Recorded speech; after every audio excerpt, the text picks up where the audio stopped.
सर्वप्रथम मी भारतीय जनता पक्षामध्ये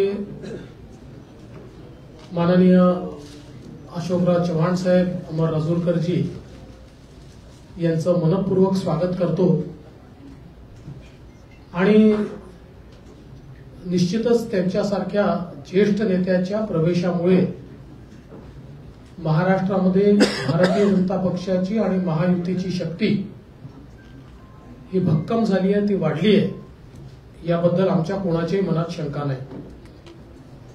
आज आपण पाहतोय की देशभरामध्ये माननीय प्रधानमंत्री मोदीजी यांनी ज्या प्रकारे भारताला विकसित करण्याचं स्वप्न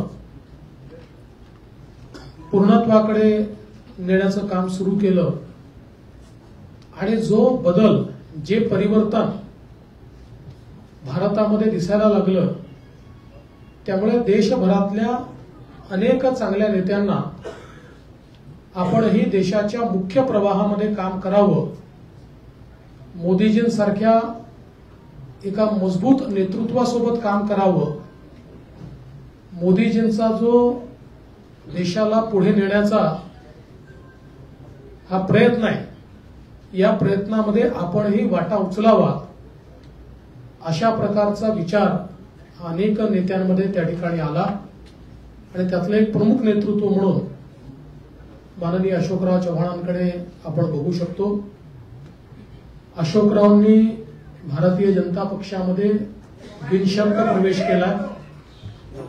त्यांनी केवळ एवढंच सांगितलं की विकासाच्या मुख्य धारेमध्ये योगदान देण्याची संधी मला द्या, बाकी मला पदाची कुठलीही अपेक्षा नाही, लालसा नाही।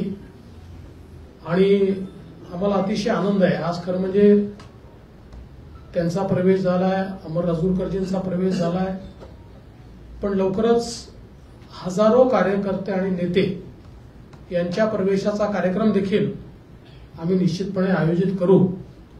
महाराष्ट्रामध्ये येत्या लोकसभेच्या निवडणुकीमध्ये त्यांच्या प्रवेशामुळे महाराष्ट्रात आणि विशेषतः मराठवाड्यात आमच्या महायुतीला एक विशेष बळ मिळेल आणि आम्हाला निश्चित त्याचा फायदा होईल, हा मला विश्वास आहे।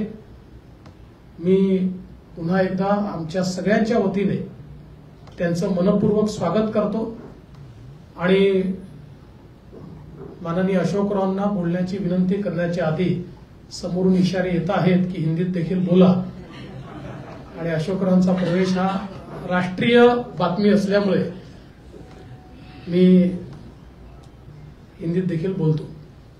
आज हम सभी के लिए बहुत हर्ष की बात है कि महाराष्ट्र के एक बड़े ही कद्दावर नेता, जो कई बार महाराष्ट्र की विधानसभा में, देश के लोकसभा में चुनकर आए, अलग अलग विभागों के मंत्री के रूप में काम किया, महाराष्ट्र में 2 बार मुख्यमंत्री के रूप में काम किया, ऐसे अशोकराव जी चव्हाण साहब, इन्होंने भारतीय जनता पार्टी में प्रवेश किया है। और अभी अभी हमारे प्रदेश अध्यक्ष बावनकुळे जी ने उनको पार्टी का प्राइमरी मेंबर, उनको पार्टी की प्राइमरी मेंबरशिप देकर और उनका ससम्मान भारतीय जनता पार्टी में प्रवेश लिया है। हमारे लिए बहुत हर्ष की बात है, क्योंकि आज हम सभी लोग देखते हैं कि पूरे देश में मोदी जी ने जिस प्रकार का विकास का कार्य किया है और जिस प्रकार से भारत का चेहरा और चित्र बदला है, इससे प्रभावित होकर कई पार्टियों के बड़े बड़े नेता जो है, इनको भी ये लगता है कि देश की इस विकास की राह में हम भी मोदी जी के साथ अपना योगदान दें, और इसी के चलते कई कद्दावर नेता भारतीय जनता पार्टी में आ रहे हैं। और महाराष्ट्र में हमारे लिए बहुत सौभाग्य की बात है कि अशोकराव चव्हाण जी जैसे एक कद्दावर नेता ने भारतीय जनता पार्टी में प्रवेश किया है। और जब हमारी उनसे चर्चा हुई उस समय उन्होंने बहुत स्पष्ट रूप से कहा कि मैं बड़े से बड़े पद पर रहा हूं, इसलिए मेरे लिए पद कोई मायने नहीं रखता। मैं देश की मुख्य धारा में मोदी जी के साथ योगदान देना चाहता हूं और इसलिए भारतीय जनता पार्टी में मैं प्रवेश कर रहा हूं। तो हम सभी की ओर से हम उनका स्वागत करते हैं। उन्होंने कांग्रेस पार्टी का भी इस्तीफा दिया है और वे विधायक पद पर चुनकर आए थे, उस पद का भी उन्होंने इस्तीफा दिया है और उसके बाद फॉर्मली भारतीय जनता पार्टी को उन्होंने ज्वाइन किया है। आज उनके साथ पूर्व विधायक अमर राजूरकर जी ज्वाइन हुए हैं और भविष्य में बहुत बड़े पैमाने पर उनके साथ देने वाले, उनके प्रभाव से राजनीति करने वाले ऐसे कई कद्दावर नेता और कार्यकर्ता भी भारतीय जनता पार्टी में प्रवेश करेंगे। मैं ऐसा मानता हूं कि उनके प्रवेश के कारण महाराष्ट्र में और विशेष रूप से मराठवाड़ा में भारतीय जनता पार्टी और हमारी जो महायुति है इसको निश्चित रूप से फायदा होगा। मैं उनका फिर एक बार बहुत बहुत स्वागत करता हूं, अभिनंदन करता हूं और उनसे निवेदन करता हूं कि वे आप सभी को संबोधित करें। 3 मोठे नेते आहेत ज्याच्या 2-2, 3-3 पिढ्या काँग्रेसमध्ये होत्या, त्यांना आता महायुतीमध्ये प्रवेश करणार आहे। ही परंपरा राखली। दुसरी परंपरा होती विरोधी पक्ष नेते महायुतीमध्ये येण्याची, ती पण कायम राहील का? ते विरोधी पक्ष नेत्यांना तुम्हाला विचारावं लागेल। आमचं काही एक मी स्पष्टपणे सांगतो, आम्ही कुठलंही टार्गेट घेऊन चालत नाहीये।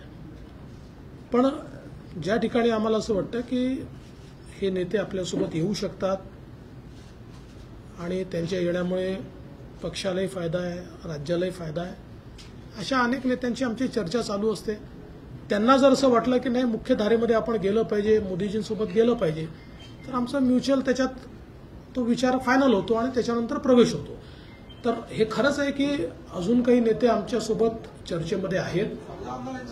नाही, असं काही यादी वगैरे हा विषय नाही। नाही असा काही 14 आमदार आणणार आणि ते वगैरे हे आकड्यांमध्ये आम्हाला जायचं नाही। मी एवढंच सांगतो की जमिनीशी जुडलेले जे नेते आमच्यासोबत येतील त्यांचं आम्ही स्वागत करू।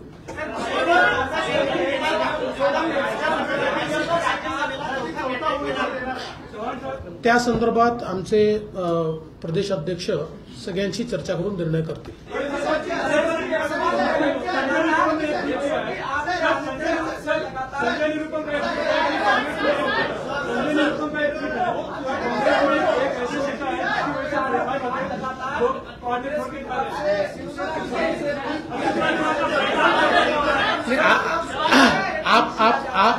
आपने जिनकी बात की मैं उनको अड़चन में नहीं लाना चाहता, पर उनका भी इंतजार है, उनसे हमारी कोई बातचीत नहीं है। पर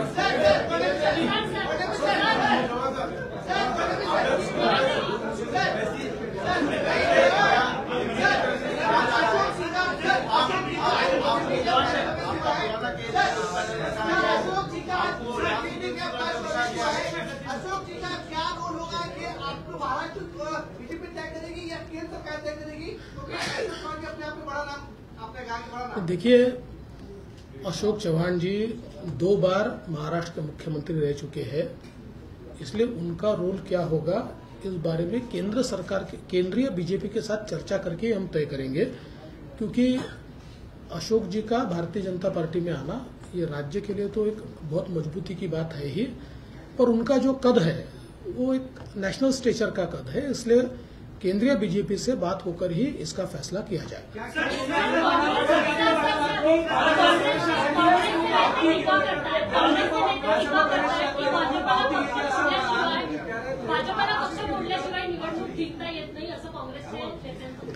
माझा त्यांच्यावर उलटा आरोप असा आहे की त्यांना त्यांचा पक्ष सांभाळता येत नाही, त्यांना त्यांच्या पक्षात नेते सांभाळता येत नाही, त्यांना त्यांच्या पक्षामध्ये मोठ बांधता येत नाही, कारण कोणाचा पायपोस कोणाच्या पायात नाही। आज हे सगळे मोठे नेते इतके वर्षाची त्यांच्या पक्षातली पुण्याई सोडून आमच्यासोबत का येत आहेत, याचं कारण आहे की आज काँग्रेसमध्ये जे वातावरण आहे, आज काँग्रेसमध्ये पार्टी कुठल्या दिशेने चालली आहे हेच कोणाला समजत नाही। आणि भारतीय जनता पार्टीला विरोध करता करता देशाच्या विकासाला आपण कधी विरोध करायला लागलो हे त्यांना समजत नाहीये। आणि मग जे नेते आहेत, सीझन नेते आहेत, ते ज्यावेळेस दृष्टिक्षेप टाकतात त्यावेळेस त्यांच्या लक्षात येतं की बाबा आपण काय करतोय, आपलं नेतृत्व काय करत आहे. पण त्यापेक्षा देशाच्या मुख्य धारेमध्ये आपण गेलं पाहिजे, म्हणून लोक आमच्यासोबत येतात. त्यामुळे त्यांनी पहिले आत्मचिंतन केलं पाहिजे की त्यांना घर का सांभाळता येत नाही. ज्यांनी काँग्रेस मोठी केली, ज्यांनी आपलं सर्वस्व काँग्रेसला दिलं, असे नेते का आपल्याला सांभाळता येत नाही, असं आत्मचिंतन त्यांनी केलं पाहिजे.